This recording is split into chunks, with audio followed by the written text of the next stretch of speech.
బ్రహ్మర్షి పితామహ పత్రిజీ గారికి ఆత్మ ప్రణామములు, వంశీ మాస్టర్ గారికి ఆత్మ ప్రణామములు, శ్రీకృష్ణ పరమాత్మకి ఆత్మ ప్రణామములు, అర్జునుల వారికి ఆత్మ ప్రణామములు, గీతామాతకు ఆత్మ ప్రణామములు, వేద వ్యాస భగవాన్ల వారికి ఆత్మ ప్రణామములు, విఘ్నేశ్వర్ల వారికి ఆత్మ ప్రణామములు, గీతను ఉద్ధరించిన మహానుభావులందరికీ హృదయపూర్వక పాదాభివందనాలు.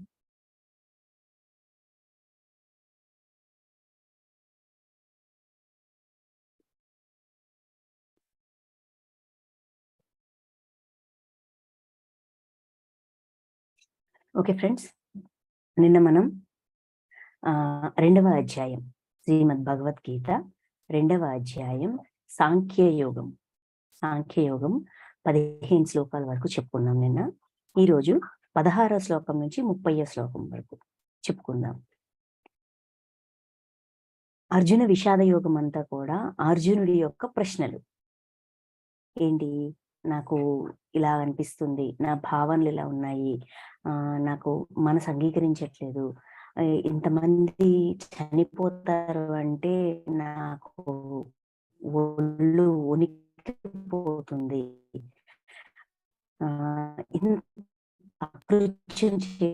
ఈ చావులకి కావడానికి నేను లేను కృష్ణ, తెలిసేసి మనం అస్సలు చేయొద్దు ప్లీజ్, నా వల్ల కావట్లేదు అని రిక్వెస్ట్ చేస్తారనమాట. ఓకే, రిక్వెస్ట్ చేశాక అప్పుడు అది అర్జున విషాద యోగం అంతా కూడా ప్రశ్నలు. అంటే అర్జునుడి హృదయంలో తన యొక్క విషాదం కారణంగా కరుణ హృదయంలో కరుణ ఉద్భవించిన క్షణం నుంచి అతనిలో తలెత్తిన ప్రశ్నలన్నిటి సమాహారం అర్జున విషాద యోగం. అక్కడ వచ్చిన ప్రశ్నలన్నిటికీ కూడా, అంటే అక్కడ వచ్చిన డౌట్స్, క్వశ్చన్స్, ఏది రైట్ ఏది రాంగ్, ఏం చేయాలి ఏం చేయకూడదు, అసలు ఏం తోచకుంది, దానికి సమాధానాలే సాంఖ్యయోగం. 72 శ్లోకాల చాలా పెద్ద అధ్యాయం. మొత్తం అన్ని ప్రశ్నలకి సమాధానం ఈ సాంఖ్యయోగంలో ఇస్తారు. అంటే సాంఖ్యయోగాన్ని సంక్షిప్త భగవద్గీత అంటారు. ప్రతి దానికి, అంటే అర్జునుడు అడిగిన ప్రతి ప్రశ్నకి కృష్ణ పరమాత్మ సమాధానం ఇచ్చేస్తారు. ఫస్ట్ అధ్యాయంలో ఉన్న ప్రతి ప్రశ్నకి 2వ అధ్యాయంలో సమాధానం ఉంది. ఎంతవరకు చెప్పాలో అంతవరకు చెప్పారు. చెప్పింది విన్నాక అర్జునుడికి ఇంకా కుతూహలం పెరిగింది. అవునా, నిజమా, అయితే మరి అది బెటరా ఇది బెటరా, నన్ను ఏం చేయమంటావు, సలహా ఇవ్వవు ప్లీజ్ అని రిక్వెస్ట్ చేస్తా ఉంటారనమాట. ఈ రిక్వెస్ట్ చేసే కొద్దీ కూడా ప్రశ్నలు అర్జునుడు ప్రశ్నించడం, కృష్ణ పరమాత్మ ఇంకా లోతుగా సమాధానం ప్రశ్నించడం, కృష్ణ పరమాత్మ సమాధానం లోతు. అంటే మనము ఒక టీచర్ ఉన్నారు, క్లాస్ చెప్తున్నారు, ఏదో ఒక సబ్జెక్ట్ చెప్తున్నప్పుడు మనం వింటేనే మనం శ్రద్ధగా ఆమె ఏం చెప్తున్నారు, ఆ టీచర్ ఏం చెప్తున్నారు దాని మీద మనం దృష్టి పెడితేనే అక్కడ వినేది మనకి అర్థమవుతుంది.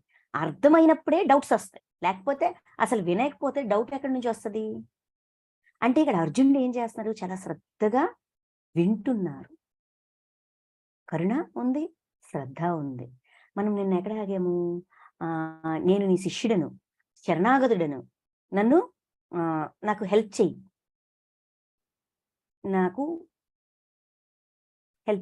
అని రిక్వెస్ట్ చేశారు కదా. అప్పటి నుంచి కృష్ణుడు సమాధానం ఇవ్వడం ప్రారంభించారు. ఎక్కడి వరకు చెప్పుకున్నామంటే సహింపుము, శీతోష్ణములు, విషయేంద్రియ సంయోగం కారణంగానే శీతోష్ణములు సుఖ దుఃఖములు అన్ని కలుగుతుంటాయి. ఇది సహజంగా జరుగుతుంది. ఎవరు చెప్పేది చేసేది కాదు, సహజంగా జరుగుతూ ఉంటుంది. సో నువ్వు దాని గురించి అంతగా ఆలోచించాల్సిన అవసరం లేదు. ఎందుకు అంటే ఆ సమయం కూడా వెళ్ళిపోతుంది. ఎప్పుడు కూడా సమయం శాశ్వతం కాదు అని చెప్తున్నారు. ఓకే, సో ఇక్కడ ఆ చెప్పి అయితే ఏం చేయాలి? శీతోష్ణముల కారణంగా సుఖ దుఃఖాలు, మంచి చెడులు, బాధలు అన్ని అవుతున్నాయి. Very good. సారీ, విషయేంద్రియ సంయోగం వల్ల ఇవన్నీ సంభవిస్తున్నాయి. విషయాలు, ఇంద్రియాలు. ఓకే, విషయాలు మ్యాగ్నెట్ లాంటివి, ఇంద్రియాలని అట్రాక్ట్ చేస్తాయి. ఇంద్రియాలు ఐరన్. సో అట్రాక్ట్ చేస్తాయి. ఓకే.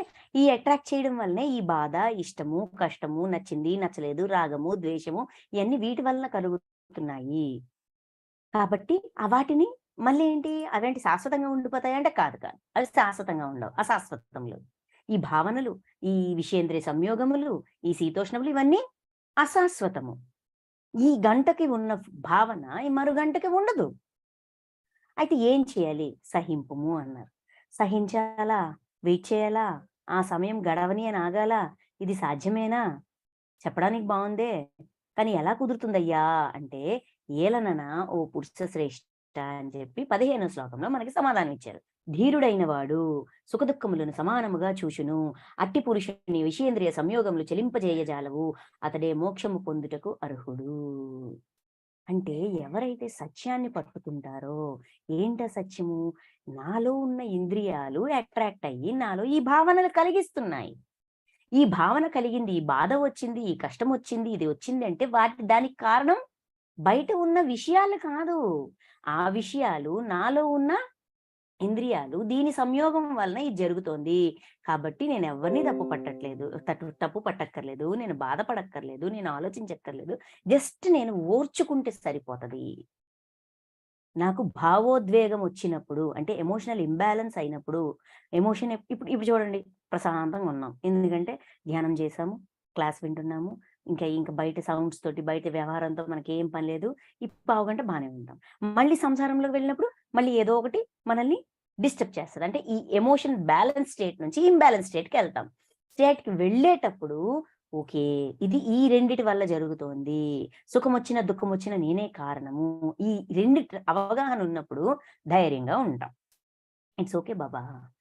ఈ సమయం వెళ్ళిపోతుంది. సమయం ఎప్పుడు శాశ్వతంగా ఉండదు గదా! సమయం గడిచిపోతా ఉంటది గదా! అది చెప్తున్నారు. చెప్పి అందుకని నువ్వు భయపడకు. నువ్వు సహించు. ఎందుకంటే సమయం వెళ్ళిపోతది. ప్రతిదానికి ఒక కారణ సంబంధం ఉంటుంది. ఎప్పుడైతే ఆ భావోద్వేగం కలిగిందో ఈ విషయాన్ని గుర్తు చేసుకున్నవాడు ధీరుడు. ధైర్యంగా నిలబడతాడు. పరిస్థితిని అర్థం చేసుకునే ప్రయత్నం చేస్తాడు. పరిస్థితిని మనం ఎదిరించలేము. ఎందుకు ఎందుకు ఎదిరించాలి? ఎదిరించాలన్నా కూడా ఏ విధంగా ఎదిరించాలో తెలియాలి గదా! ఏ విధంగా ఎదిరించాలో తెలియాలి అంటే అసలేం జరుగుతుందో అర్థం అవ్వాలి. అర్థం చేసుకోవడానికైనా సరే ఆ గంట సేపు, ఆ పావుగంట సేపు, ఆ అరగంట సేపు లేదంటే ఆ పూట అవగాహన, మౌనం, అంతర్మౌనం, బాహ్య మౌనం, ఆ మౌనంలో ఉండి అవగాహన కోసం వాడితే అదే ధీరత్వము, ధైర్యము. ఇటువంటి స్వభావం ఉన్నవాడు, ఈ విధంగా పరిస్థితిని అవగాహన చేసుకున్నవాడే మోక్షానికి అర్హుడు అని 15 శ్లోకంలో మనకు చెప్పారు. అక్కడి నుంచి ఏం చెప్తారంటే ఆత్మ యొక్క తత్వం 16వ శ్లోకం మొదలు 30వ శ్లోకం వరకు ఈ 15 శ్లోకాలు కూడా నువ్వు ఆత్మవి. ఈ శరీరం అశాశ్వతము. నీలో ఉన్న ఈ జీవాత్మే శాశ్వతమైనది. దానికి సత్తు, అసత్తు, సత్యము, అసత్యము, ఉనికి లేకపోవడం ఇలాగ రకరకాల క్వాలిటీస్ ఆఫ్ ఆత్మ గురించి వివరణ ఇస్తారు. ఎందుకంటే చచ్చిపోతున్నారే, చచ్చిపోతున్నారే, మళ్ళీ బతకరే, వాళ్ళ నాశనం అయిపోతారు, వాళ్ళ కుటుంబాలు ఇదైపోతాయి బాధపడుతున్నాడు కదా! మృత్యువుని చూసి బాధపడుతున్నాడు అర్జునుడు. మృత్యువు కారణంగా ఫస్ట్ రీజన్ ఏంటి? మృత్యువు. సో ఆ రీజన్‌కి చావుని చూసి భయపడేవాడికి చచ్చిపోతామని తెలుసు, బతుకుతామని తెలుసు. అంటే పుట్టుక ఉంది, మృత్యువు ఉందని తెలుసు. అయినా కూడా విపరీతమైన భయం. ఎందుకొస్తుంది ఇంత విపరీతమైన భయం? ఎందుకు అంటే అవగాహన లేకపోవడం. ఏంటి అవగాహన లేదు? నేను శరీరం మాత్రమే అనే భ్రమలో ఉన్న కారణంగా నువ్వు శరీరానివి కాదు. శరీరము, జీవాత్మ రెండిటి యొక్క కలయికే నువ్వు అనే అవగాహన అందిస్తారు. ఓకే. మృత్యు భయం నుంచి బయటపడాలంటే నేను ఆత్మ పదార్థాన్ని అనే సత్యాన్ని తెలుసుకోవాలి. ఆ సమాధానమే ఈ 15 శ్లోకాలు. ఆత్మ యొక్క లక్షణాలు. ఆత్మ, జీవాత్మ 2. ఓకే. సింపుల్‌గా అర్థం చేసుకోవాలంటే ఇక్కడ శరీరంలోకొచ్చింది జీవాత్మ. ఈ జీవాత్మని ఎవరు పంపించారు? ఆత్మ పంపించింది. ఎలా పంపించింది? తన నుంచి విడివడింపజేసింది. తన ఇష్టం. ఆత్మ ఇష్టం. ఎన్ని జీవాత్మలైనా విడివడింపజేయొచ్చు.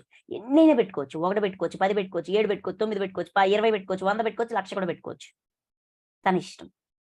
తను ఎలా నేర్చుకోవాలనుకుంటే అలా డిసైడ్ చేసుకుంటుంది, విడివడింపజేస్తది. ప్రతి ఒక్కళ్ళ నుంచి ఇన్ఫర్మేషన్ తీసుకుంటా ఉంటది. తనలో దాచిపెట్టుకుంటా ఉంటది. అది ఆత్మ. ఈ ఆత్మ ఎక్కడి నుంచి వచ్చిందయ్యా? పరమాత్మ నుంచి విడివడింపబడింది. పరమాత్మ తన నుంచి ఆత్మల్ని విడివడింపచేస్తారు. చాలా ఉంటాయి. అందరూ లెర్నింగ్ కోసం రారు.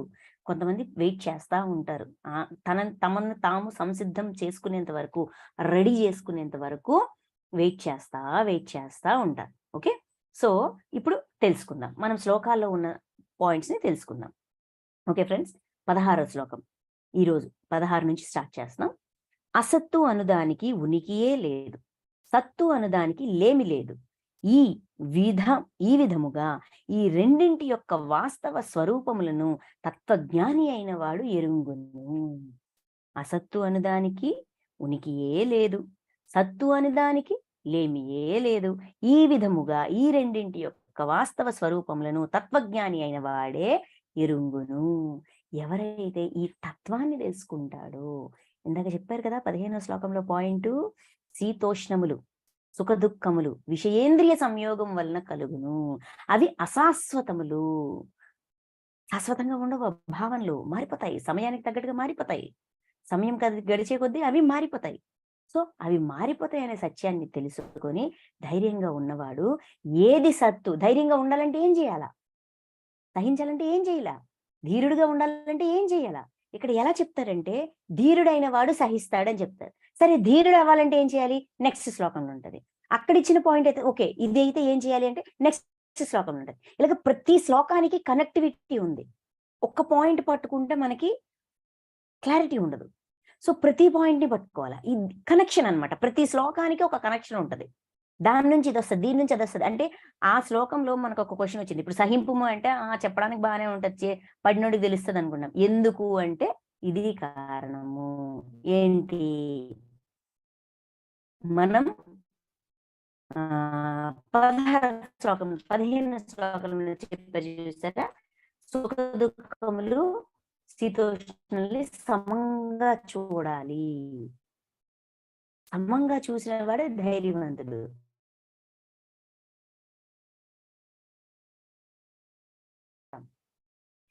ఎందుకు చూస్తా, చూడడం ఎలా సాధ్యం అనే దానికి ఇక్కడ సమాధానం ఏంటి? అసత్తు అనుదానికి ఉనికియే లేదు, సత్తు అనుదానికి లేమి లేదు. ఫ్రెండ్స్, నా వాయిస్ ఏమైనా బ్రేక్ అయినా డిస్టర్బెన్స్ వచ్చినా కొంచెం చెప్పండి. మొబైల్ డేటా మీద లేదు. సత్తు అనుదానికి లేమియే లేదు. అసత్తు అంటే అనిత్యమైనది, దానికి ఉనికి లేదు.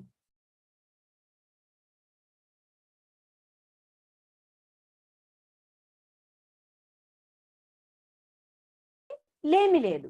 ఏదైతే శాశ్వతమైనదో దానికి లోటే లేదు. దానికి ఇది ఉందా, ఇది లేదా, దీనికి తనకి ఏం కావాలో అవన్నీ పొందగలదు.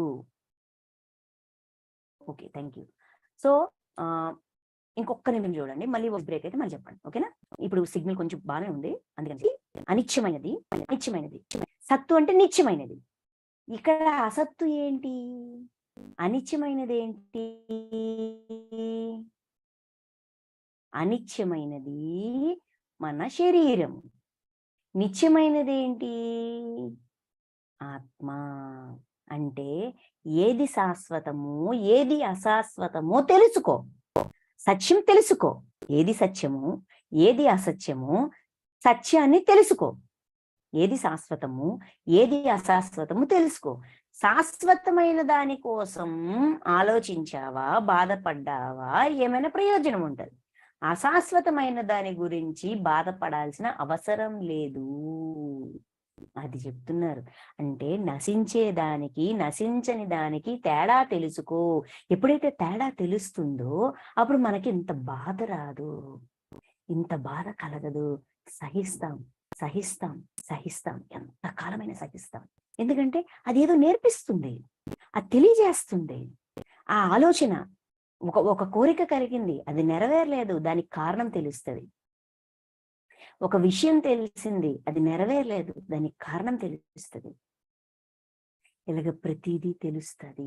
ఎప్పుడు ఏది శాశ్వతం, ఏది నశించేది, ఏది నశించనిది అనే అవగాహన మనలో మనం పెంపొందించుకుంటే. అయితే ఇప్పుడు నశించేది ఏంటి? ఆసక్తు ఏంటి? శరీరము. సత్తు ఏంటి? జీవాత్మ. శరీరంలో ఉండే జీవాత్మ. దానికి నాశనమే లేదబ్బా. అది ఈజీగా హ్యాపీగా ఒక బాడీ పట్టుకుని ఒక బాడీ తీసుకుంటది, లైఫ్ అంతా ఎంజాయ్ చేస్తుంది, మళ్ళీ బాడీ వదిలేస్తుంది, ఇంకో బాడీ తీసుకుంటది. దానికి ఇది పొందాను, అది పొందలేదు, అది కావాలి, ఇది వద్దు, ఇది కోరుకున్నాను, ఇది జరగలేదు అని బాధే ఉండదు. ఎందుకంటే నేను ఎప్పుడైనా పొందగలనబ్బా. నాకు ఎండ్ అంటూ లేదుగా, నాకు డెడ్ ఎండ్ అంటూ లేదుగా, కాల పరిమితి లేదు కదా నాకు. కాలం ఎలాగ శాశ్వతము, నేనే శాశ్వతం. సో నాకు కాల పరిమితి లేదు. ఈ రోజు పొందలేనిది రేపటికి పొందలేనని గ్యారంటీ లేదు కదా. ఈ రోజు పొందలేదు, అవకాశం కుదరలేదు, రేపు పొందుతాను అనే ధైర్యం ఉంటది. ధీరత్వం ఎలా వస్తది? నేను జీవాత్మననే అవగాహన నిరంతరం మనం ఉంచుకుంటే ధీరత్వం వస్తది. ఎందుకంటే క్రింద జన్మలో ఏదైతే పొందలేకపోయామో అది పొందడానికి ఇప్పుడు జన్మ తీసుకున్నాం. దాన్ని పొందుతున్నాం. ఆ పొందడానికే కదా ఈ జన్మ. దాన్ని అర్థం చేసుకుంటున్నాం కదా, తెలుసుకుంటున్నాం కదా. అంటే ఏంటి? శాశ్వతంగా ఉన్నాము. శరీరం మాత్రమే మారుతుంది, జీవాత్మ మారట్లా. జీవాత్మ శాశ్వతమైనది.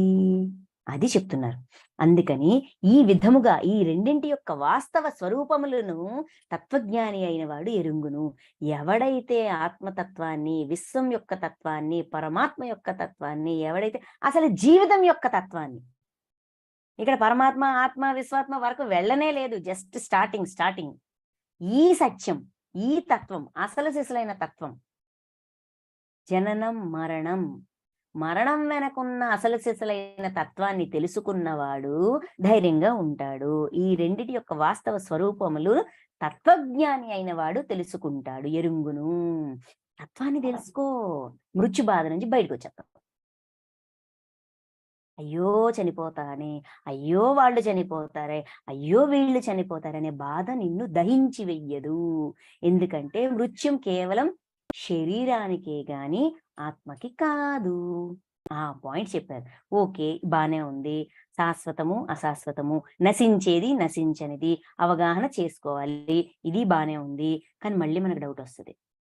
మరి శరీరం నశించిపోయేది, ఆత్మ నశించింది అన్నప్పుడు మరి ఎందుకు తెచ్చుకోవాలి? లేకపోతే ఇంకోటి రకరకాల క్వశ్చన్లు వస్తాయి కదా, ఖచ్చితంగా వస్తాయి. అంటే కృష్ణ పరమాత్మ చెప్తున్న ప్రతి పాయింట్ కూడా ఇలా క్వశ్చన్ మార్క్ ఫేస్ తో అర్జునుడు ఇలా చూస్తా ఉంటారనమాట. చూస్తా ఉంటే ఓకే నాకు అర్థమైంది, నీ మనోగతం నాకు అర్థమైంది, చెప్తాను, దానికి కూడా రిప్లై ఇస్తాను అన్నట్టుగా ప్రతి పాయింట్ కనెక్ట్ అయ్యి వస్తుంటది. నెక్స్ట్ శ్లోకం చూడండి, 17వ శ్లోకం. నాశరహితమైన ఆ సత్యము అంటే పరమాత్మతత్వము. నాశరహితమైన ఆ సత్యము అంటే పరమాత్మతత్వాన్ని జగత్తునందు అంతటను వ్యాపించి ఉన్నదని ఎరుంగుము. మరి నేను, నా శరీరము, వాడి శరీరము నశించిపోతుంది, నా ఆత్మ, నా జీవాత్మ, వాడి ఆత్మ, ఎదుటివాడి ఆత్మ, ఇక్కడ ఉన్న కోటాను కోట్ల లక్షల ప్రజల యొక్క ఆత్మలు కూడా మళ్ళీ వస్తుంటాయి, పోతుంటాయి. ఇది హౌ ఈజ్ ఇట్ పాసిబుల్ అనే డౌట్ వచ్చింది అనుకోండి. దానికి సమాధానం ఏంటని? నాశరహితమైన ఆ సత్యము అంటే సత్యానికి నాశనం లేదు. ఏంటి ఆ సత్యము? పరమాత్మ తత్వము. ఈ విశ్వమంతా పరమాత్మ తన అణువుల రూపంలో వ్యాపించి ఉన్నారు. పరమాత్మకంటూ ప్రత్యేకించి వేరే రూపం లేదు. అనంతమైన జ్ఞాన స్వరూపం, అనంతమైన చైతన్య స్వరూపం, అనంతమైన శక్తి స్వరూపం. ఎక్కడ శక్తి ఉంది అంటే అది పరమాత్మ, ఎక్కడ ఒక రూపం ఉంది అంటే అది పరమాత్మ, ఎక్కడ ఒక జ్ఞానం ఉంది అంటే అది పరమాత్మ. అంటే ఈ విశ్వమంతా పరమాత్మ ఈ విధంగా వ్యాపించి ఉన్నారు. ఎలా? జీవాత్మల రూపంలో. సో నాశరహితము, దాన్ని ఎవడు నాశనం చేయలేడు, దానికి నాశనం అంటూ లేదు. అది నాశనం లేదు కాబట్టి భయపడాల్సిన పని లేదు, బాధపడాల్సిన పని లేదు. ఓకే, చెప్తూ శాశ్వతమైన దానిని ఎవరు నశింపజేయజాలరు. అది నాశరహిత, దానికి నాశనం లేదు, అది శాశ్వతమైనది. జీవాత్మ శాశ్వతమైనది, ఎందుకంటే అది పరమాత్మ యొక్క అంశ. పరమాత్మ ఇలాగ జీవాత్మ కోట్ల జీవ జీవాత్మల రూపంలో ఈ విశ్వం వ్యాపించి ఉన్నారు. దాన్ని ఎవరు నాశనం చేయలేరు. అది నశించిపోతుందని బాధపడకు. ఎందుకంటే అది అబద్ధం, అది అసత్యం. నశించడం అనేది అసత్యం. శాశ్వతమైన దాన్ని ఎవరు నశింపజేయజాలరు. ఎవడు తలుచుకున్నా కూడా నశింపజేయలేరు, నాశనం చేయలేరు. నాశరహితమైనది, నశింపచేయలేరు. ఓకే, చెప్తూ 18ని చూడండి. ఈ శరీరంలన్నీ నశించినవియే. అంటే సరే అయితే మరి అలాగా శరీరం సంగతి ఏంటి? లేకపోతే హౌ అంటే ఇప్పుడు ఒక్క మొమెంట్‌లోన కృష్ణ పరమాత్మ నువ్వు జీవాత్మవి, నువ్వు ఆత్మవి, నీకు ఆత్మకి నాశనం, జీవాత్మకి నాశనం లేదు, శరీరానికి నాశనం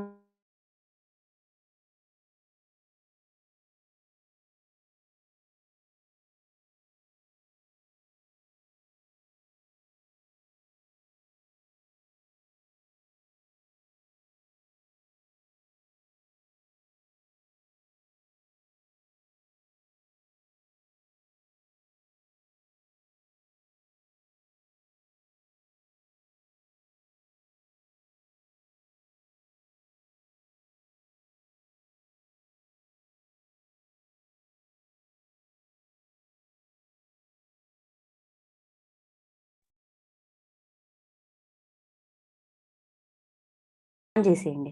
కొంచెం నెట్వర్క్ ప్రాబ్లమ్ వచ్చింది. వాయిస్ క్లియర్‌గా ఉందా?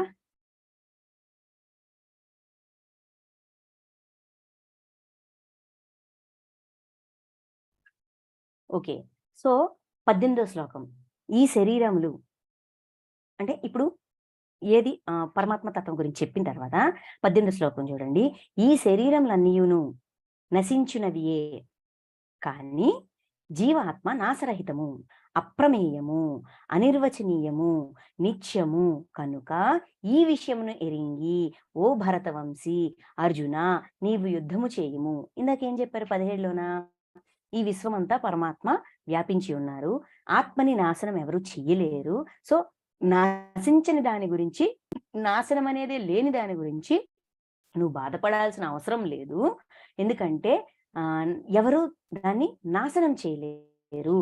చూడండి, శాశ్వతమైన దానిని ఎవరు నశింపజేయలేరు అని చెప్తూ, అయితే ఏది శాశ్వతము, ఏది అశాశ్వతము? ఇప్పుడు పరమాత్మకి నాకు ఏంటి సంబంధం? పరమాత్మ అంటే ఎక్కడో కదా, నాకు పరమాత్మకి ఏంటి సంబంధం అనే డౌట్ వస్తుంది మనకి. వస్తుంది కదా, దానికి సమాధానం చెప్తున్నారు. ఏంటంటే ఈ శరీరములన్నీ నశించినవియే. శరీరాలు నశించిపోతాయి. అయితే ఏది నశించేది, ఏది నశించనిది అనేది మళ్ళీ క్లారిటీ ఇస్తున్నారు. ఇందాకేమన్నారు? నశించని దాని గురించి, నశించే దాని గురించి తెలుసుకో. ఈ విషయాన్ని, ఏది నశిస్తుంది, ఏది నశించదు, ఈ నశించకపోవడం అంటే ఏంటి, ఇది ఎక్కడో నుంచి వచ్చింది, ఇది ఎలా ఉంటుంది అనే అవగాహన కోసం మనకి ఈ 3 శ్లోకాలు, 3-4 శ్లోకాల్లో అదే విషయాన్ని విడదీసి చెప్తున్నారు. ఫైనల్ గా నశించేది ఏంటి? శరీరాలన్నీ నశిస్తాయి. నెక్స్ట్, కానీ జీవాత్మ నాశరహితమైనది. ఇక్కడ జీవాత్మ గురించి ప్రస్తావన వచ్చింది. అంటే శరీరంలో ఉండేది జీవాత్మ, దానికి నాశనం లేదు. అది రకరకాల శరీరాలు మార్చుకుంటూ ఉంటుంది. అప్రమేయము, అనిర్వచనీయము, అది అప్రమేయము. దానికి ఏంటంటే లిమిట్ అంటూ లేదు, లిమిట్లెస్. ఇది అనిర్వచనీయము. ఇప్పుడు నిర్వచనం అంటే ఏంటి? డెఫినిషన్. ఇది ఇలా ఉంటుంది అని డిఫైన్ చేయలేము. ఎలాగైనా ఉండొచ్చు. అంటే ఏ శరీరమైనా తీసుకోవచ్చు, ఎటువంటి విధంగానైనా ఉండొచ్చు.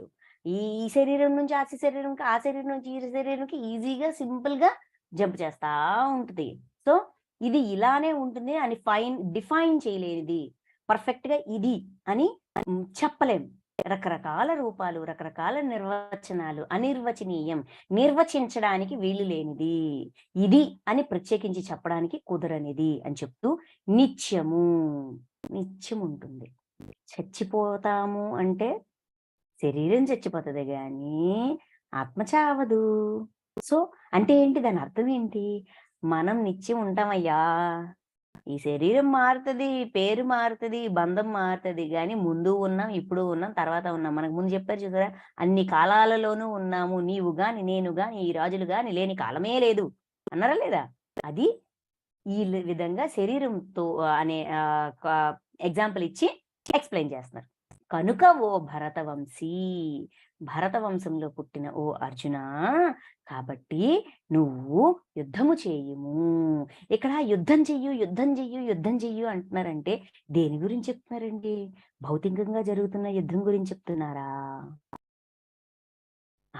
మనం జ్ఞాన కోణంలో వెతుకుతున్నాం కదా, జ్ఞాన కోణంలో చెప్తున్నారు ఏమని? నీలో జరుగుతున్న ఈ అంతర్మథనాన్ని, ఈ నీ అంతర్మథనం, నీలో మొలకెత్తుతున్న ఈ ప్రశ్నలకి సమాధానం ఇవ్వు. నువ్వు కౌంటర్ అటాక్ ఇవ్వు.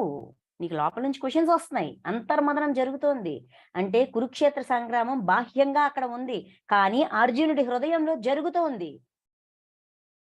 ఆ లోపల జరుగుతున్న అంతర్మథనానికి, ఆ యుద్ధానికి సమాధానం ఇవ్వు. లోపల యుద్ధం చేస్తున్నావు కదా, లోపల ప్రశ్నలు ఉదయిస్తున్నాయి, ఎదుటివాడు అటాక్ చేస్తున్నాడు, నీ మనసు నిన్ను అటాక్ చేస్తుంది, నీ బుద్ధితో దానికి సమాధానం ఇవ్వు. ఆ యుద్ధం చెయ్యి. ఇది సమాధానం, ఇది సమాధానం, ఇది పాయింట్, ఇది పాయింట్, పాయింట్ అందించి యుద్ధం చేయమని చెప్తున్నారు. అంటే దేంతో? తనలో జరిగే వాదనతో, తనలో జరిగే అంతర్మథనానికి సమాధానం ఇవ్వమంటున్నారు. పాయింట్స్ అందిస్తున్నారు. కృష్ణ పరమాత్మ బయట నుంచి పాయింట్స్ అందిస్తున్నారు. అంతర్యామితో కనెక్ట్ అయితే మనకు ఉన్న పరిస్థితికి కావాల్సిన సమాధానం వస్తుంది. దానికి ఎగ్జాంపుల్ ఇది. మన జీవితంలో, మన నిజ జీవితంలో మనకి సంఘర్షణలు వచ్చినప్పుడు ఏం చెయ్యాలా? అంతర్యామితో కనెక్ట్ అవ్వాలా అంటే పరమాత్మతో, మాస్టర్స్తో వాళ్ళు చెప్పిన విషయాలు. ఇప్పుడు ఆ మూమెంట్లో మనం ధ్యానంలో కూర్చోగలము, కొన్నిసార్లు కూర్చోలేము, కానీ ప్రశాంతంగా నిశ్చలంగా ఆలోచనలన్నీ ఆపి, సరే ఇప్పుడు ఈ మూమెంట్లో నేనేం చెయ్యాలి? ఇంతకు ముందు నేర్చుకున్న జ్ఞానాన్ని కొంచెం యూజ్ చేయడం. ఓకే, ఇప్పుడు ఈ సిచ్యువేషన్ ఇలాగ వచ్చింది అంటే ఇదేదో నాకు నేర్పాలనుకుంటుంది. ఈ సిచ్యువేషన్ ద్వారా నేనేం నేర్చుకోవాలి? నేను చెయ్యకుండా, నా వాస్తవానికి నేనే కదా సృష్టికర్తని. మూల సూత్రం అదే. ఈ మూల సూత్రాన్ని నిత్యం మననం చేయడమే మన పని. మననం చేస్తే బోల్డ్ ప్రశ్నలకు సమాధానం దొరుకుతుంది. సరే, అంటే ఈ వాస్తవాన్ని కూడా నేనే సృష్టించుకున్నా, డౌట్ లేదు. ఈ వాస్తవం వెనక కారణం ఏంటి? ఇప్పుడు నేను ఏం చెయ్యాలా? అది సంగతి. ఓకే, నెక్స్ట్ 19వ శ్లోకం. ఆత్మ ఇతరులను చంపునని భావించువాడును, అది ఇతరులచే చంపబడునని భావించువాడును, ఆ ఇద్దరును అజ్ఞానులే. ఏలనన వాస్తవముగా ఆత్మ ఎవరిని చంపదు, ఎవరి చేతను చంపబడదు. ఏలననగా ఆత్మ ఎవరిని చంపదు, ఎవరి చేత చంపబడదు. అంటే అయ్యో వీడు వాడిని చంపేస్తున్నాడే, వాడు వీడిని చంపేస్తున్నాడే, అయ్యో వాడు చచ్చిపోయాడే, అయ్యో వీడు చచ్చిపోయాడు అని బాధపడే వాళ్ళు అజ్ఞానులు. ఇక్కడ అజ్ఞానులు అంటే ఎవరిని తిట్టట్లేదండి, వాడికి ఆ విషయం తెలియదబ్బా, అందుకే వాడు బాధపడుతున్నాడు. నువ్వు తెలుసుకో. తెలియని విషయాన్ని, ఒక విషయం గురించి అవగాహన లేనప్పుడు ఆ విషయానికి సంబంధించి అజ్ఞానం, దానికి సంబంధించిన సత్యం తెలిసినప్పుడు ఆ విషయానికి సంబంధించి జ్ఞాని. జ్ఞానము విషయానికి సంబంధించి ఉంటుంది. ఇప్పుడు ప్రేమ అనే దాని గురించి తెలియదు, అంతవరకు ప్రేమ విషయంలో అజ్ఞానం.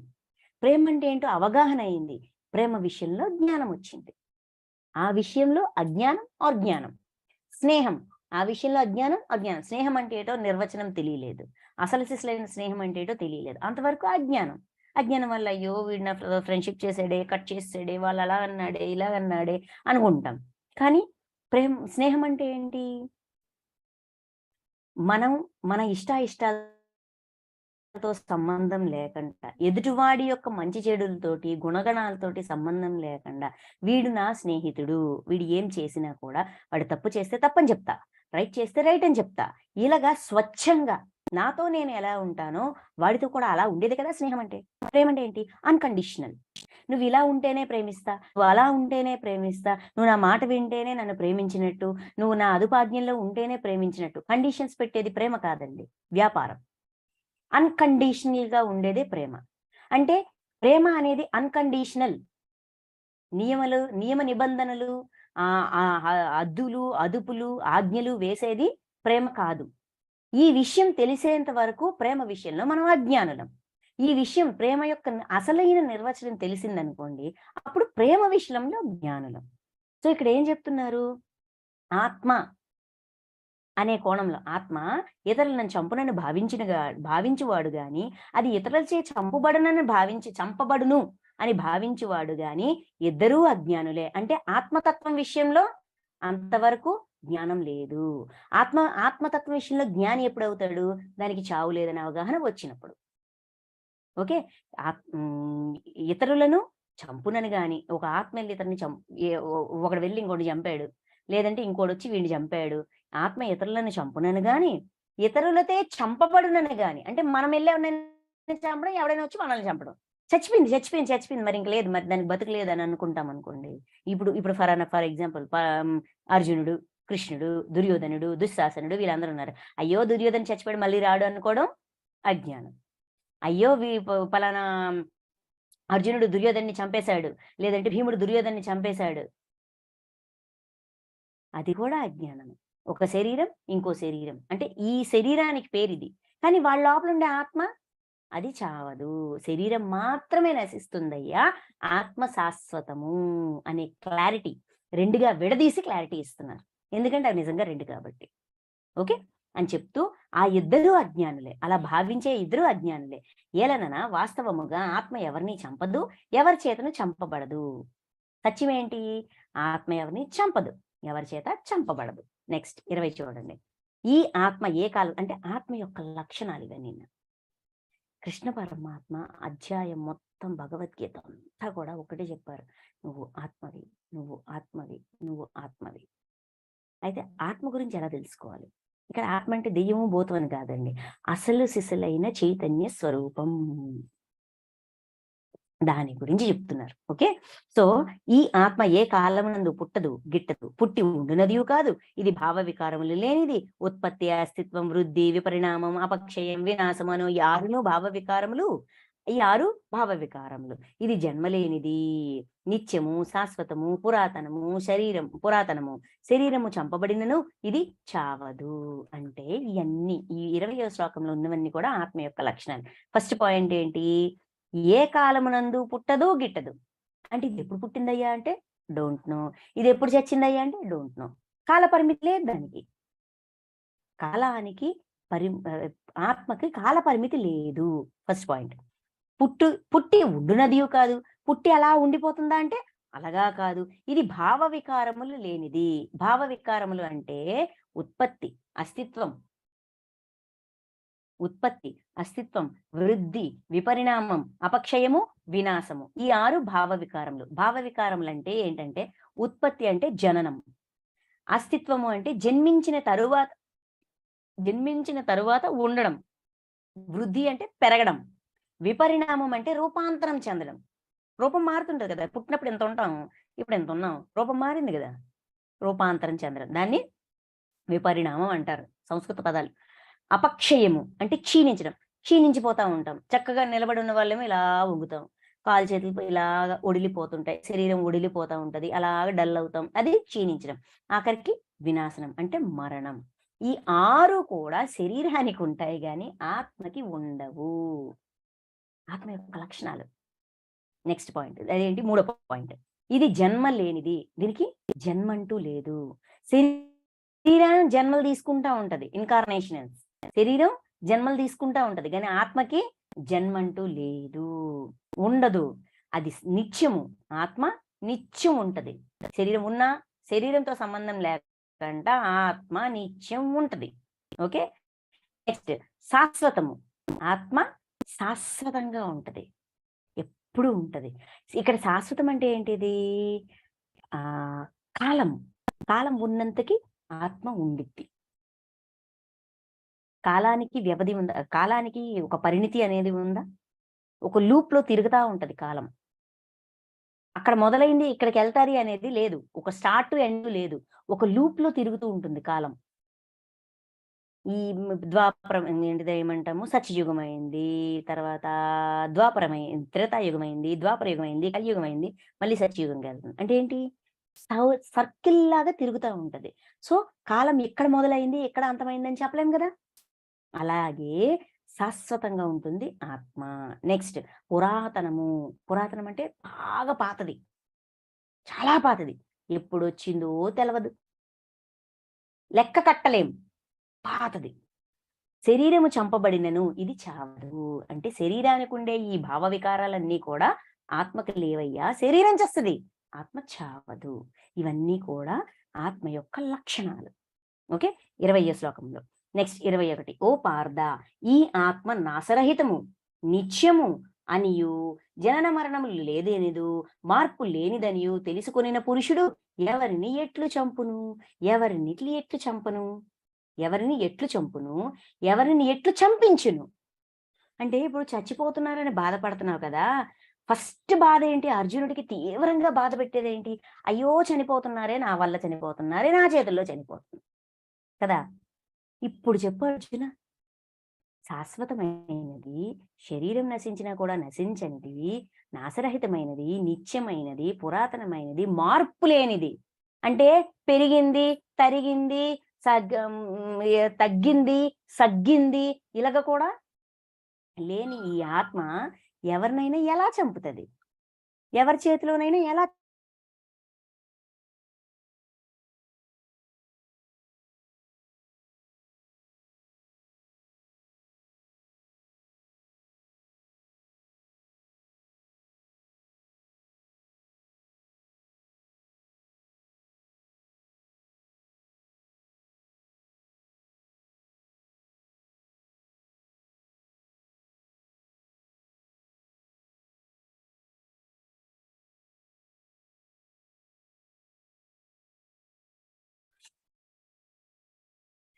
నెక్స్ట్ 22వ శ్లోకం. మానవుడు జీర్ణ వస్త్రములు త్యజించి, అయితే ఇప్పుడు ఇంతవరకు అర్థమైంది కదా! మళ్ళీ ఇలా క్వెషన్ మార్క్. అంటే అర్జునుడి సిట్యుయేషన్ ఒక్కసారి ఆలోచించండి. శాశ్వతం అంటున్నావు, అశాశ్వతం అంటున్నావు, ఆత్మ అంటున్నావు, జీవాత్మ అంటున్నావు, పరమాత్మ అంటున్నావు, దేనికోసం బాధపడతావో ఆలోచించుకో అంటున్నావు. ఇదంతా బావుందే! వినడానికి బావుంది. కానీ అర్థం చేసుకోవాలంటే హ్మ్, అర్థం కావట్లే. ఏం చేయను అన్నట్టుగా ఒక క్వెషన్ మార్క్ ఫేసే అర్జునుడిది. అర్జునుడి ఫేస్ ఆ క్వెషన్ మార్క్ అర్థమై ఇంకొంచెం లోతుగా చెప్తున్నారు. అంటే ఆత్మ యొక్క లక్షణాలు ఇంకొంచెం లోతుగా. నెక్స్ట్ పాయింట్ దేనికొచ్చారు? ఇప్పుడు ఈ శరీరం చనిపోవడం ఏంటి? ఆత్మ బతికుండడం ఏంటి? మళ్ళీ అది ఎప్పుడూ ఉండడం ఏంటి? ఇది నశించడం ఏంటి? ఇది ఏంటి కన్‌ఫ్యూజను అనే కోణం వచ్చేసరికి ఆ ఎక్స్‌ప్లనేషన్ ఇస్తున్నారు. మానవుడు జీర్ణ వస్త్రములను త్యజించి నూతన వస్త్రములు ధరించినట్లు జీవాత్మ పాత శరీరములు వీడి నూతన శరీరములు పొందును. ఎలాగైతే మానవుడు నలిగిపోయి హ్మ్. అంటే ఒక రోజంతా వేసుకొని నలిగిపోయిన బట్టలను తీసి పక్కన పడేసి కొత్త బట్టలు వేసుకుంటాడో, అంత సులువుగా ఏ బాధ పడకుండా, ఏమీ అనుకోకుండా హ్యాపీగా జీవాత్మ శరీరాన్ని విడిచిపెట్టి, పాత శరీరాన్ని విడిచిపెట్టి కొత్త శరీరాన్ని దాల్చుకుంది. అంటే నువ్వు చనిపోయేటప్పుడు అయ్యో! చనిపోయాను అనుకుంటున్నావు గావల్లా. హ్యాపీగా అయిపోయిందా? ఈ బాడీతో పనయిపోయిందా? ఓకే. పడేయి. కొత్త బాడీ కావాలి అని నువ్వే ఈజీగా వెళ్ళిపోతావు. ఆత్మ అంత సులువుగా మార్చేస్తది. బట్టలు మార్చినంత సులువుగా, హ్యాపీగా, సంతోషంగా, సునాయాసంగా, ఏ బాధ పడకుండా జీవాత్మ శరీరాన్ని మార్చేస్తది.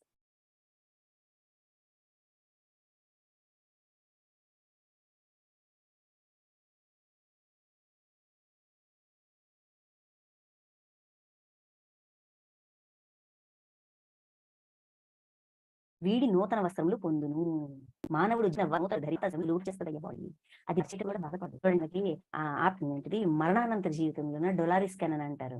ఒక ఒక ఒక ఒక క్లయింట్ తను రిగ్రెషన్ చేస్తారు కదా! ఏంటిది పాస్ట్ లైఫ్ రిగ్రెషన్. మళ్ళీ నెట్వర్క్ ఇష్యూవా? మేడం మీరు కెమెరా ఆఫ్ చేయండి లేదంటే. చేసేనా? ఓకే. ఆ! ఇప్పుడు మళ్ళీ బ్రేకొస్తే చెప్పండి.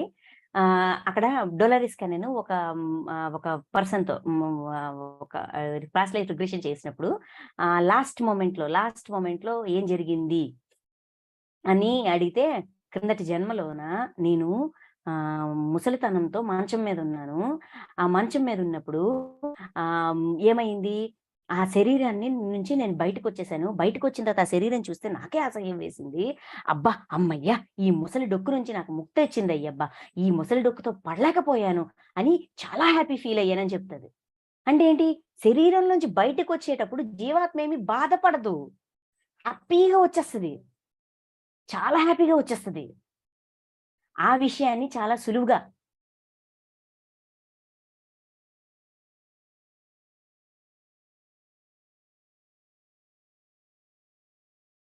1 minute ఫ్రెండ్స్.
ఇప్పుడు ఎలాగుంది మేడం? వినిపిస్తుందా? క్లియర్‌గా ఉందా? బాగుంది మేడం, బాగుంది, క్లియర్ గా ఉంది. Okay, done. శాశ్వతం అశాశ్వతం నుంచి శాశ్వతంగా వచ్చి నెట్వర్క్ బ్యాండ్విత్ లో ఉంది. Okay, fine. సో ఇప్పుడు ఆ విషయాన్ని తెలియజేసి జీర్ణవస్త్రం అంటే ఇప్పుడు మరణానంత జీవితంలో మనకి ఎగ్జాంపుల్ ఉంది. ఎంత ఈజీగా ఫీల్ అవుతుంది జీవాత్మ శరీరాన్ని విడిచిపెట్టినప్పుడు, ఎంత హ్యాపీ ఫీల్ అవుతుంది, ఎంత సులువుగా విడిచిపెట్టేస్తుంది అనేది మనకి క్లారిటీ వచ్చింది కదా.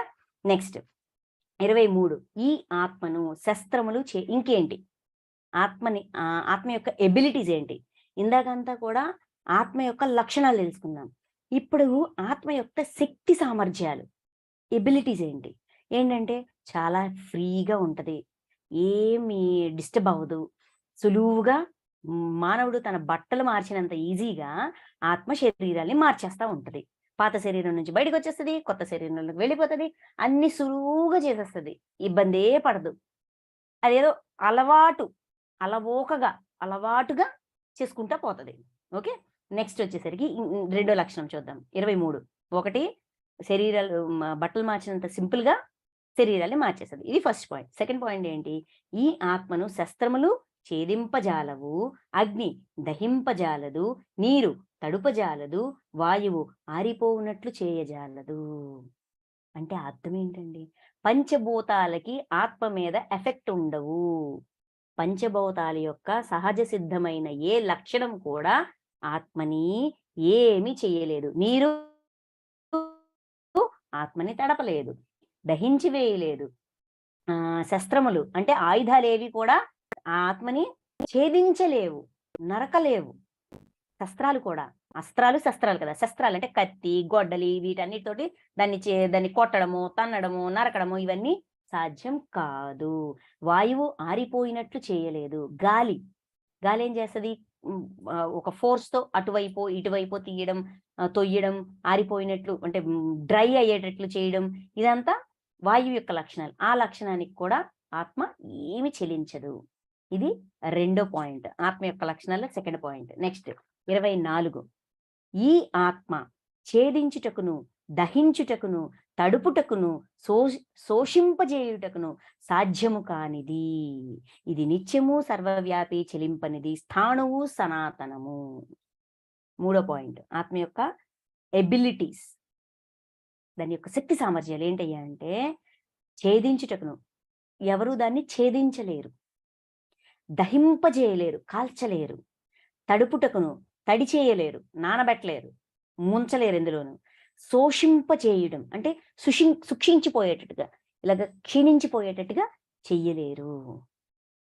అంటే ఇప్పుడు నేను తలుచుకున్నా దాన్ని చేయలేను, పోనీ తనంతట తాను ఏమైనా అవ్వగలదా? తనంతట తాను కూడా అలాగా కుదరదు, సాధ్యం కాదు.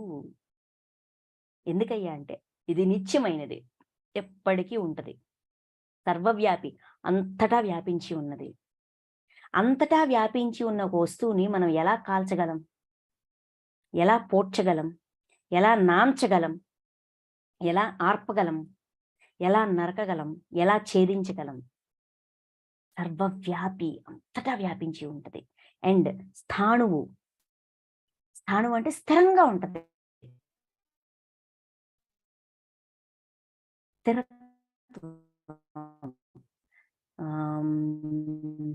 స్థిరత్వం అంటే ఇక్కడ ఈ లక్షణాలు ఆత్మ యొక్క లక్షణాలు. ఇందాక చెప్పినవి జీవాత్మవి, ఇవి ఆత్మ యొక్క కారణం ఉంటది. ఆత్మ ఎప్పుడు కూడా కారణ లోకాల్లోకి రాదు. ఇప్పుడు వస్తున్న వాయిస్, ఆత్మ ఎప్పుడు కారణ లోకాల్లోకి రాదు, మహాకారణ లోకాల్లోనే ఉంటుంది. తన స్పెక్లు అంటే జీవాత్మని రిలీజ్ చేసి పంపిస్తుంది. ఇక్కడ ఈ జీవాత్మలు ఏ ఇన్ఫర్మేషన్ అయితే గ్యాదర్ చేస్తాయో ఆ ఇన్ఫర్మేషన్ ని తీసుకొని స్థిరంగా అక్కడే ఉంటది, కదలదు. స్థాణువు స్థిరంగా ఉంటది, ఎక్కడికి వెళ్ళదు. తన తలంలో, తన ప్లేస్ లో తాను స్థిరంగా ఉండి అన్ని గమనిస్తా ఉంటది. ఏం చేసినా నువ్వు మంచి చెయ్యు, చెడు చెయ్యు, ధర్మం చెయ్యు, అధర్మం చెయ్యు, నొప్పివ్వు, సుఖమివ్వు, ఏం చెయ్యు, అది ఏమీ చెల్లించదు. అన్నిటిని తీసుకుంటది, అన్నిటిని తీసుకొని తనలో దాచుకుంటది. ప్రతిదీని కూడా, ప్రతి అనుభవాన్ని కూడా తనలో దాచుకుంటది, స్థిరంగా ఉంటది ఆత్మ, చెల్లించదు. ఇక్కడ చెల్లించడం అంటే ఏంటంటే, ఇప్పుడు మనం ఉన్నాము, మన పిల్లాడు ఏదైనా తప్పు చేస్తాడు, అయ్యో చెయ్యదు నాన్న, చెయ్యదు నాన్న, చెయ్యదు నాన్న, నీకు చెయ్యి కాలిపోతుంది, కాలు కాలిపోద్ది అని చెప్తాం. కానీ ఆత్మ అది కూడా చెప్తాడు, అది కూడా అలా సాక్షిగా చూస్తా ఉంటాది. ఎందుకు? అగ్గిలో చెయ్యి పెడితే కాలుతాదని వాడికి ఎప్పుడు అర్థమవుద్ది? వాడు అగ్గిలో చెయ్యి పెట్టినప్పుడు కదా అర్థమవుద్ది. అంటే వాడికి ఆ అనుభవం అయితే వాడికి అర్థమవుతుంది. ఆ అనుభవం అవ్వాలి, అందుకని సాక్షిగా చూస్తూ ఉంటుంది, చెల్లించదు. తను పంపించిన జీవాత్మలు అవి నేర్చుకోవాల్సింది నేర్చుకోవడానికి ఆటంకంగా రాదు, ఆటంకంగా నిలబడదు, అడ్డుపడదు. నేర్చుకోవాలనుకున్నావు నేర్చుకో, నేను చెప్పింది వేరు, నువ్వు అనుభవపూర్వకంగా నేర్చుకుంది వేరు, సో నువ్వు అనుభవపూర్వకంగా నేర్చుకో అని చెల్లించదు. స్పందన ఉండదు, సాక్షిగా గమనిస్తూ ఉంటది, కోర్టులో జడ్జిలాగా. నెక్స్ట్ సనాతనము, శాశ్వతంగా ఉంటది, సనాతనమైనది. సనాతనం అంటే పురాతనం, పురాతనం అంటే పాతది, ఎప్పటికీ అలానే ఉంటది. దాని జ్ఞాన పరిధిలో మార్పులు వస్తుంటాయే తప్ప అది చేసే పని, దాని యొక్క ఎబిలిటీసు, దాని యొక్క లక్షణాలు, దాని యొక్క తత్వంలో మాత్రం ఏ మార్పు ఉండదు. సాక్షితత్వమే ఆత్మతత్వం అంటే సాక్షితత్వం. Okay, next 25. ఈ ఆత్మ అవ్యక్తమైనది. ఇంకొక పాయింట్, ఇవి ఇక్కడ ఆత్మతత్వం గురించి చెప్పడంలో ఇది 4వ శ్లోకం. ఓకే, ఈ ఆత్మ అవ్యక్తమైనది, ఇంద్రియ గోచరముగానిది, అచింత్యము, మనస్సునకు అందనిది, వికారములు లేనిది, దీనిని గూర్చి ఎట్లు తెలుసుకొనుము. కనుక ఓ అర్జున, నీవు దీనికై శోకింపకు. అంటే ఈ ఆత్మ అవ్యక్తమైనది, ఇంద్రియ గోచరము కానిది. ఇంద్రియాలతో చూద్దామంటే కనిపించదబ్బా, ఎందుకంటే దానికంటే ఒక రూపం లేదు. మనం ఏ రూపంతో ఊహించుకుంటే అది ఆ రూపంతో ఉంటది. ఇంద్రియ గోచరము కానిది, ఇంద్రియాలకి కనిపించదు. అచింత్యము, మనసునకు అందదు, ఎందుకంటే చింతన చేయదు, ఆలోచన ఉండదు. మనసుతో అర్థం చేసుకున్నామన్నా కుదరదు, ఎందుకంటే మ్యూట్, మౌనం, హమేషా ఎప్పుడు మ్యూట్, మౌనంగా ఉంటది, సాక్షిగా ఉంటది. ఇంద్రియాలతో చూద్దాము అంటే, ఇంద్రియాలతో అవగాహన చేసుకుందామంటే ఏమో, కానీ చూద్దాము, చేద్దాము, పట్టుకుందాము, తెలుసుకుందాము, అంటుకుందాము, ముట్టుకుందాం అంటే నాట్ పాసిబుల్. అవ్యక్తంగా అనేది అవ్యక్తం అవ్వదు, వ్యక్తం అవ్వదు. నెక్స్ట్ అచింత్యము, మనసుకు అందదు, చింతనలకు, ఆలోచన చేసి ఓహో ఎలాగుంటదా, ఎలాగుంటదేమో, అలాగుంటదేమో, అలానేమో, ఇలానేమో అని చింతిస్తామా, నీ చెవికి నీ అందుబాటులో ఉండదు. నెక్స్ట్ వికారములు లేనిది. ఇందాకే అనుకున్నాం, వికారములు, భావికారములు, పుట్టుట, పెరుగుట, క్షీణించుట, సూక్షించుట, మరణించుట, 6 చెప్పుకున్నాం కదా, అయ్యేవి ఆత్మకు ఉండవు. నెక్స్ట్ కనుక ఓ అర్జున, నీవు దీనికై శోకింప తగదు. అందుకని దీనికోసం నువ్వు బాధపడ.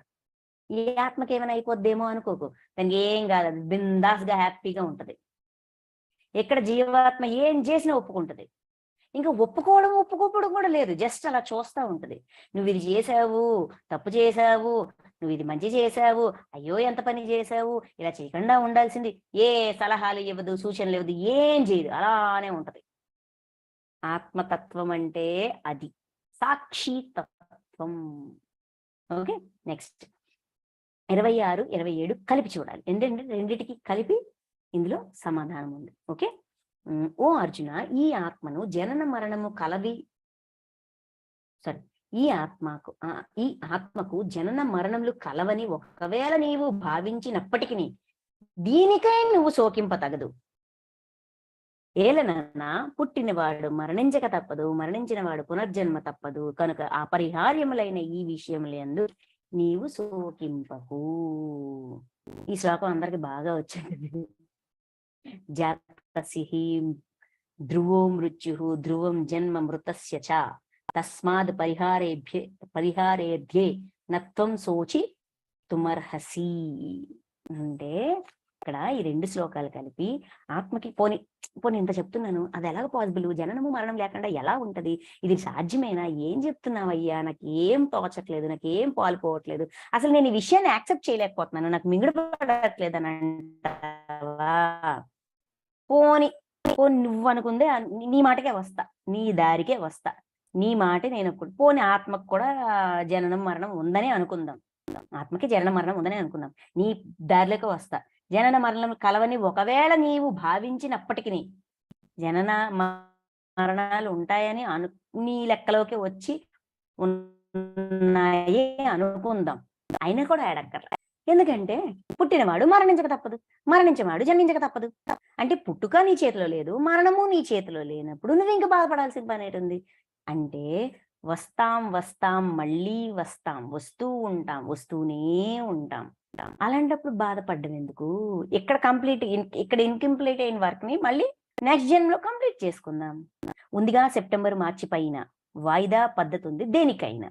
ఇలాగా ఈ జన్మలో ఏదో చెయ్యాలనుకున్నాం, కంప్లీట్ అవ్వలేదు, వెరీ గుడ్, కంప్లీట్ అయిపోయింది, చనిపోయాము, మళ్ళీ పుడతాం కదా, అప్పుడు చేసుకుందాం. మళ్ళీ మరణిస్తాం, మళ్ళీ జన్మిస్తాం, మళ్ళీ మరణిస్తాం, మళ్ళీ జన్మిస్తాం. అపరిహార్యములైన ఈ విషయములను గూర్చి శోకింప తగదు. పుట్టుక గురించి గాని మరణం గురించి గాని ఇవి అపరిహార్యములు, ఇవి మార్చేవి కాదు, మన చేతిలో లేనిది. వీటికి ఖచ్చితంగా జరుగుతాయి, 4 రోజులు ముందు 4 రోజులు వెనక, కానీ ఎవడైనా మరణించాల్సిందే. 6 సంవత్సరాల ముందు ఒకడు, 6 సంవత్సరాల తర్వాత ఒకడు, 10 రోజుల ముందు ఒకడు, 10 రోజుల తర్వాత ఒకడు, టైం గ్యాప్ ఉంటది కాదనట్లా. బట్ మృత్యు ఉంది కదా, తర్వాత మళ్ళీ జననం ఉంది కదా. మనము రెండు అపరిహార్యములు అయినప్పుడు వాటికంటూ ఒక సెకండ్ ఆప్షన్, అది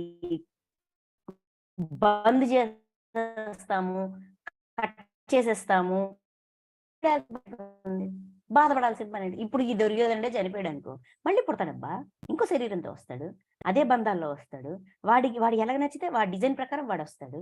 ఎవరి డిజైన్ ప్రకారం వాళ్ళు జన్మిస్తున్నారు, ఎవరి డిజైన్ ప్రకారం వాళ్ళు మరణిస్తున్నారు, ఎవడి ప్రణాళిక బట్టి వాడు ఉన్నాడు, ఎవడి వాస్తవానికి వాడే సృష్టికర్త, ఆ వాస్తవానికి తగ్గట్టే వాడు జీవిస్తున్నాడు, మరణిస్తున్నారు. నువ్వు బాధపడాల్సిన పని లేదు, అది నీ చేతిలో లేని విషయం. నీ జననము, నీ మరణము, నీ జన్మ, నీ ప్రణాళిక, నీ నేర్చుకోవడం, అది మాత్రమే నీ చేతిలో ఉంది. మిగతావేవి కూడా నీ పరివాడి వాస్తవానికి నువ్వు సృష్టికర్తవి కాదు. కాబట్టి ఆడాల్సిన పని లేదు, శోకింపాల్సిన పని లేదు.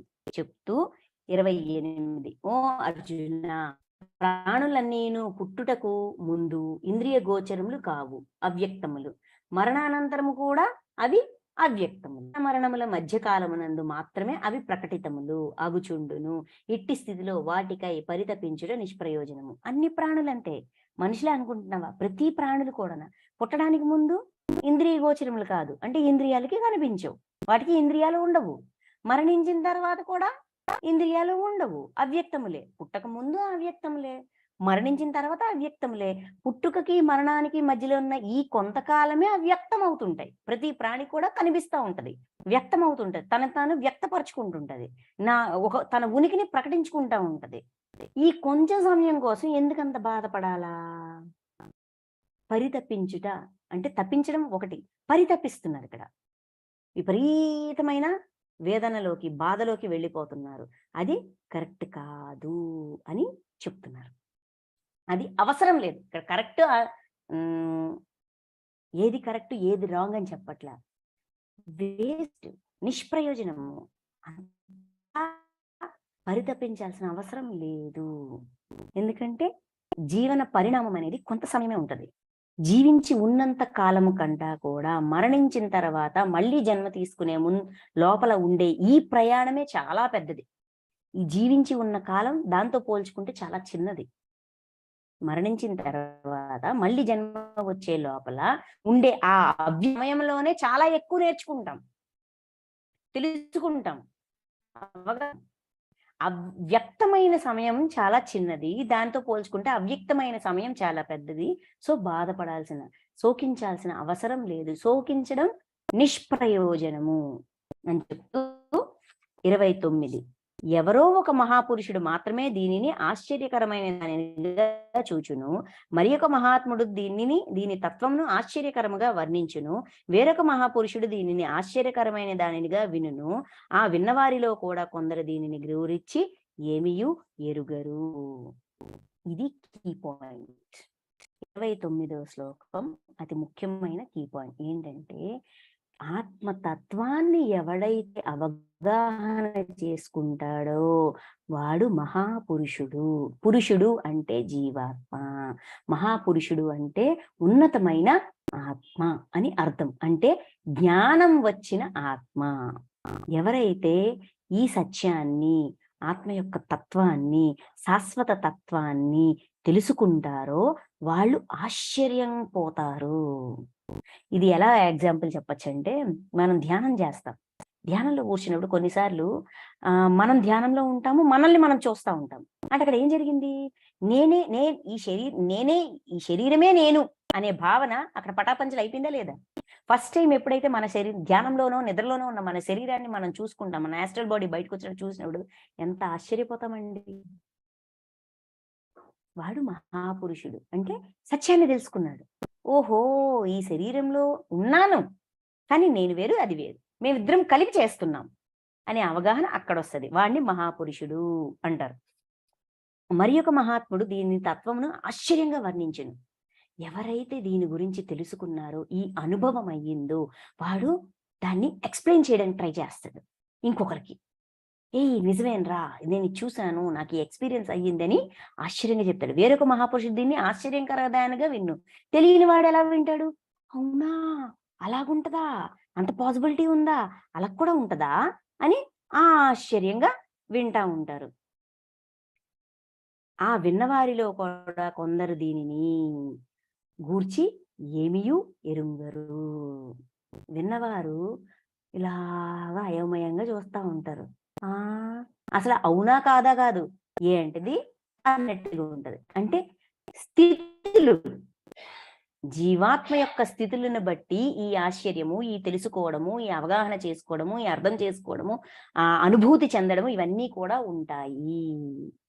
ఆత్మతత్వాన్ని తెలియని వాడు ఒకలాగా ప్రవర్తిస్తాడు. విని అవునా అనే ప్రశ్నార్థకంలో ఉండేవాడిది ఒక భావన, తెలుసుకున్న దాన్ని నిజమా కాదని విశ్లేషించేవాడిది ఒక స్థితి. విశ్లేషణ చేసి దాని గురించి ఆచరించి దాన్ని ఆచరణలో పెట్టి, అంటే ధ్యానం చేసి సాధన చేసి, ఇది నేను నా లోపల ఉండే జీవాత్మ వేరువేరా కాదా, అవునా కాదా అనే తత్వాన్ని, అనే సత్యాన్ని వెలికి తీసి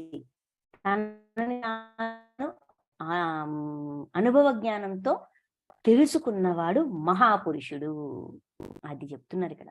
అంటే నిన్ను నువ్వు తెలుసుకో.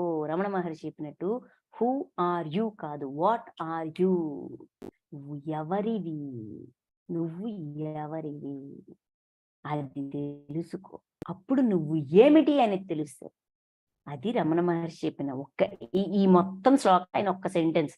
హూ ఆర్ యూ, నువ్వు ఎవరివి తెలుసుకో. ఒక్క మాట చెప్తుంది. ఆయన మౌనంలోనే ఉంటారు. అంటే ఎవడంటే వాడే తెలుసుకోవాలి. ఆయన ఎంత నెత్తినోరు కొట్టుకొని చెప్పినా మనకు అర్థం కాదు. అంటే వింటాము, అవునా అని ఆశ్చర్యపోతాం అంతవరకు. కానీ నిజమా కాదని ఎలా తెలుస్తుంది? ఆచరిస్తే తెలుస్తుంది. ఆ ఇన్ఫర్మేషన్ తో మన ఎక్స్పీరియన్స్ ని జోడిస్తే అది నాలెడ్జ్ గా మారుతుంది. వాళ్ళు చెప్పిన సత్యానికి మన అనుభవాన్ని జోడిస్తే అది అనుభవ జ్ఞానంగా మారుతుంది. అప్పుడు మహాపురుషుడు అవుతాం. అంటే పురుషుడు మహాపురుషుడు అవ్వాలి. అప్పుడు ఆత్మతత్వం అర్థమయ్యిద్ది. 29 30 ఓ అర్జున, ప్రతి దేహమునందును ఉండడి ఈ ఆత్మ వధించుటకు వీలు కానిది కనుక ఏ ప్రాణిని గూర్చి అయినను నీవు శోకింపదగదు. అన్ని శరీరాల్లో ఉన్నది ఈ ఆత్మే. దాన్ని ఎవ్వడు చంపలేడు. అది చావదు. దానికి దేహాల్లో అదే ఉంది. ఇక్కడ ఉన్న ప్రతి ఒక్కడిలోనూ కూడా అశాశ్వతమైన ఆత్మ ఉంది. దానికి మరణం లేదు.